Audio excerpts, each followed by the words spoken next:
बाबर आजम की एक और पर्ची इमामुल हक ने टीम इंडिया के ऊपर कुछ इंसर्टिंग वर्ड्स यूज किए हैं और बोला है इमामुल हक पर्ची, और जिसको हार्दिक पांड्या ने फूक के बाल की थी वो वर्ल्ड कप में गायब हो गया था, वो वाला इमामुल हक पर्ची इमामुल हक, ठीक है, वो ऐनक वाला जीन, उसकी बात। बाबर आजम के दोस्त इमामुल हक ने बड़ी वार्निंग दे दी है इंडिया को, भाई बताया है बाबर आजम इंडिया को उड़ा के रख सकते हो, और बड़ी एक प्रेडिक्शन दी है इंडिया और पाकिस्तान की बॉलिंग को लेकर। पता नहीं इन लोगों ने कहां क्रिकेट खेली है, सीखी है कि भाई ये इस तरह के कमेंट्स कर रहे हैं इंडिया की बॉलिंग के बारे में। आपको मालूम है कि इंडिया वर्सेस पाकिस्तान मैच को बस कुछ ही दिन बाकी हैं, वर्ल्ड कप भी जो है शुरू होने वाला है भाई। अब इमामुल हक का ये कहना है कि पाकिस्तान की जो बॉलिंग है वो बड़ी खतरनाक बॉलिंग है और इंडिया को जो पाकिस्तान के जो बॉलर्स हैं वो मुश्किल में डालेंगे। इमामुल हक अनदर बाबर आजम पर्ची, अनदर बाबर आजम फ्रेंड, क्योंकि हर बंदा बाबर आजम का दोस्त है। पाकिस्तान में ये चलता है, बाबर के दोस्त हो तो टीम में आ जाओगे, बाबर के दोस्त नहीं हो तो भाई परफॉर्मेंस तो सेकंड ऑप्शन है, फर्स्ट ऑप्शन है, बाबर का दोस्त बनो, टीम में आराम से आ जाओगे। ये इमामुल हक अब बैठ के, क्योंकि ये वनडे का प्लेयर है, वनडे का भी नहीं फारेगा, ये T20 में बैठ के ये कह रहा है कि जी बाबर आजम इंडिया को हराएगा। बाबर आजम ने इंडिया को 2021 में चुप करवाया था कि जितने भी इंडिया वाले मौका का ऐड बनाते थे इन सबको Babar Azam the king, the boxy घंटे के किंग ने चुप करवाया था, और बाबर आजम के पास वो कला है कि इंडियन टीम को वो चुप करवा सकता है। कहने का मकसद है इमामुल हक का कि 140 करोड़ इंडियंस को बाबर आजम 9 जून को चुप करवाएगा। ये इमामुल हक कह रहा है जी, बैठ के सुन लो इंडियन वाले, इमामुल हक कह रहा है कि बाबर आजम 140 जो इंडियंस है ना उनको चुप करवाएगा। ये पैट कमिंस बनने की कोशिश कर रहा है बाबर आजम। उनका ये कहना है कि इंडिया की बॉलिंग और पाकिस्तान की दोनों की अगर बॉलिंग देखी जाए ना तो पाकिस्तान की बॉलिंग इंडिया से ज्यादा मजबूत है, क्योंकि इंडिया के पास शामी भी मौजूद नहीं है और इंडिया के हार्दिक पांड्या फॉर्म में नहीं है, तो इसलिए जो है वो इंडिया की बॉलिंग जो पाकिस्तान से थोड़ी कमजोर नजर आती है। फिर साथ में वो ये कहते हैं, उन्होंने इन अल्फाज का यूज किया कि बाबर आजम इस बार इंडिया को शिकस्त देगा।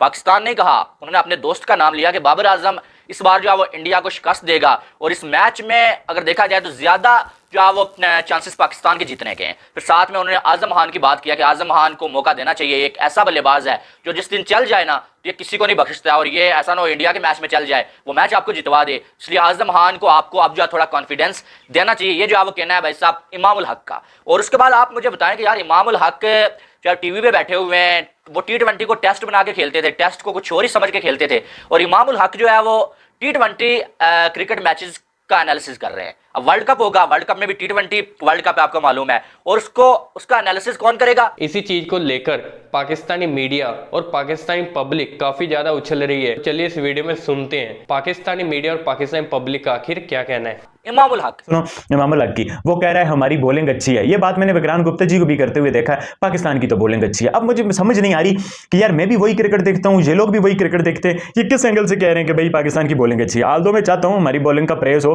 जिस तरह से पास में बातें होती थी हमारी बॉलिंग इंडिया से अच्छी होती थी, हो अब भी मैं चाहता हूँ, बट मैं जब टेक्निकल वाइज स्टेट्स देखता हूँ, वेस्ट इंडीज और अमेरिका की कंडीशन है, स्लोइस्ट कंडीशन है, 3 स्पिनर तो खेलेंगे ही खेलेंगे, इस बारे में तो कोई शक नहीं है। मैंने कनाडा लीग देखी थी, उसमें बहुत बाल फंस के आ रहा था, तो ये स्पिनर 3 खेलेंगे। रोहित शर्मा ने भी तभी एक्स्ट्रा स्पिनर लेके गया कि भाई वहां बाल फंसता है, वहां 2 स्पिनर वाली कहानी नहीं है। अब आप मुझे बताओ, एक तरफ है शादाब, एक तरफ है चहाल, कोई मुकाबला है, कोई कंपैरिजन है? एक तरफ है कुलदीप यादव, एक तरफ है माद वसीम, कोई मुकाबला है, कोई कंपैरिजन है? एक तरफ है इब्रार, एक तरफ है अक्षर पटेल है, कोई मुकाबला है, कोई कंपैरिजन है? जडेजा का कोई मुकाबला है, कंपैरिजन है इब्रार के साथ? मतलब पाकिस्तान के पास जो 3 स्पिनर हैं, बाकी चाचू और सहमजू तो किसी खाते में नहीं है ना बाबर आजम उनसे बॉल करवाता है, तो मुझे बताओ कोई मुकाबला है इनका? कभी ये विराट कोहली बनता है, कभी ये पैट कमिंस बनता है, कभी ये मेरा छनकना बनता है, कभी ये मेरा घंटा बनता है, कभी ये जो है वो ये मेरा वो बनता है, पता नहीं ये क्या बनता है, ये क्या है, आई डोंट नो। उसके बाद ये इमामुल हक ने बोला है कि जी इंडिया को आजम खान से बच के रहना होगा, आजम खान बड़ा ही डेंजरस प्लेयर है और वो जब बैटिंग करने पे आएगा तो इंडियन टीम को मुश्किल में डाल देगा, और बहुत बड़ा हार्ड हिटर है वो तो जिस तरह जी ब्रायन चांस लारा और एडम गिलक्रिस्ट है, या उस बंदे में क्रिस गेल की रूह है, वो गंडे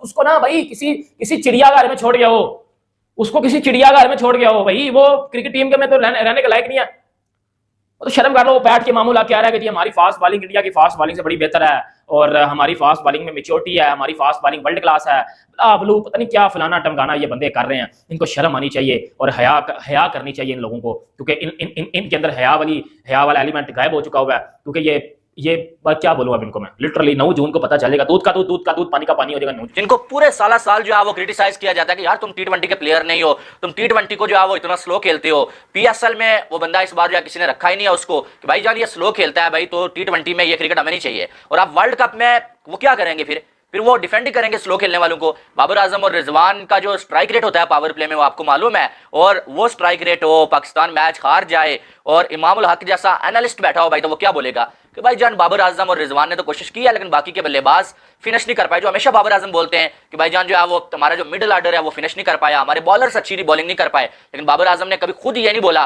कि मुझसे अच्छी बैटिंग नहीं हुई है या मैंने स्लो खेला या रिजवान ने स्लो खेला जिसकी वजह से हम ये मैच जो हार गई। बाबर आजम ने ऐसा कभी नहीं बोला, यानी कि अपनी गलती बाबर आजम किसी कीमत पे मानते ही नहीं है, चाहे वो जितना मर्जी स्लो खेले। हमें जो वर्ल्ड कप का सेमीफाइनल याद है, हमें फाइनल याद है कि कितना स्लो जो है 122-23 के स्ट्राइक रेट से बाबर और रिजवान खेल के आउट हुए थे, और वो दोनों मैचेस जो है पाकिस्तान सेमीफाइनल तो पाकिस्तान जो है वो किसी तरह बॉलिंग की बदौलत जीत गया था, फाइनल में आगे फिर इन्होंने वही घटिया बैटिंग की थी और पाकिस्तान हार गया था। लेकिन जहां तक सवाल रहा इंडिया और पाकिस्तान की बॉलिंग का, तो भाई ये आपके सामने है। इंडिया के जो 3 बॉलर्स हैं ना, तीनों के तीनों ज़ाहिर है इंटरनेशनल मैचेस आजकल हो नहीं रहे हैं, लेकिन आईपीएल में कमाल की बॉलिंग करके आए हुए हैं। जसप्रीत बुमराह वो बंदा किसी को बॉल सूंघने ही नहीं देता है, सच्ची जो बात है। बुमराह जो आईपीएल में सारे बॉलर्स की धुलाई हो रही थी और ये बंदा किसी अलग ही लेवल की बॉलिंग कर रहा था और दुनिया का बेहतरीन बॉलर है वो without any shadow of doubt. Arshdeep Singh की बात करें, बेशक पंजाब इतना अच्छा कर नहीं सकी है, लेकिन पंजाब की जानब से सबसे अच्छी बॉलिंग किसी ने की है ना, वो अर्शदीप सिंह ने की है। किस 3 बॉलर मैंने कंपैरिजन कर लिया। अब आओ चौथे बॉलर पे, सिराज पे, शहीनशाह अफरीदी पे।